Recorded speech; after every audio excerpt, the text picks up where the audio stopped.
Hi, my name is Patrick North, and I'm going to talk to you today about background characteristics and conditions for imaging systems. So we have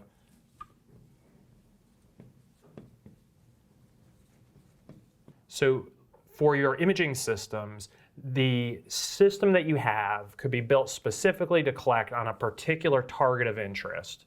And everything could be set up just right, but that doesn't guarantee that you're going to have a good picture. The idea is you have all these background characteristics and conditions that could mess that picture up. And there's a lot of categories of those, and I just wanted to go over a few of the more common ones. So for example, I could have a bright red fire truck, and that's what my system's designed to collect on. But if I park that red fire truck on a bright red parking lot that has the exact same paint color as the fire truck, I don't have any contrast.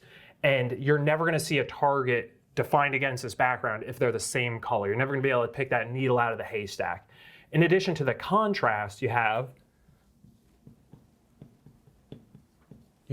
clutter. So let's say I've got the perfect target, the perfect imaging platform, but I'm parked on a checkerboard. And this checkerboard has a whole bunch of different dark and bright spots on it. Well, I might have fantastic contrasts from some angles, but I'm not going to have any contrast from other angles. Or maybe I've got really bright brights, really dim dark sections, and it's going to throw off the whole dynamic range of my image. I'm going to need to take those things into consideration. But besides just the intensity of the signals that are coming from it, I could also have elevation clutter as well. So I could have mountains in the region, and these could physically obstruct the target, or they could cast shadows that throw off all the signal from these. So even though I might have good solar elevation angles and good illumination conditions, if I'm imaging in a shadow region, I might need to adjust my dynamic range to actually see the contrast of this target against the background. But in addition to these, I also have the atmosphere. I have all these little particles in the atmosphere, and those are going to attenuate the signal a little bit from my target to the sensor. So I'm not going to catch every photon. I'm also going to have things like haze if there's a lot of solar scattering, or if it's in the thermal infrared, I'm going to have path radiance. The sky's actually going to be glowing, and I'm going to need to deal with those specific background conditions. I might have the best background, a nice flat background. I might have great atmosphere. I could also have things like clouds. I could, the same way the mountain could obstruct the target, I could also have clouds floating around, and those are another complete background object that could obscure my target detection capability. So all of these things are going to impact my target imaging performance capabilities and the sensitivity of my system.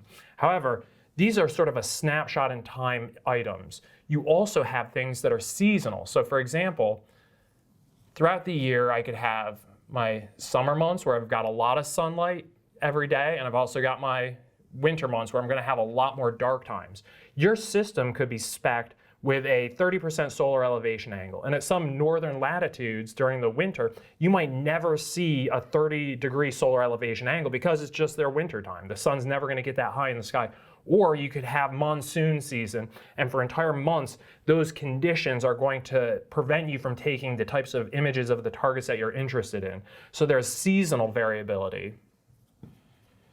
And you also have daily thermal conditions to take into consideration as well. You're going to heat up and cool down throughout the day if you're a thermal infrared sensor. But in addition to all of these things, you also have distractors.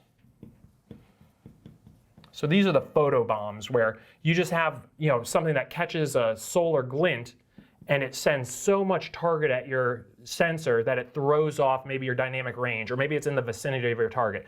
That could be a glint from just something in the background, it could be a retroreflector, or it could even be a bunch of kids in a parking lot shining their laser pointers at your UAV as you're trying to do a ground survey study. So all of these things impact your system performance and sensitivity outside of just your nominal imaging conditions. They're all things to take into consideration. And that's it. Thanks for watching.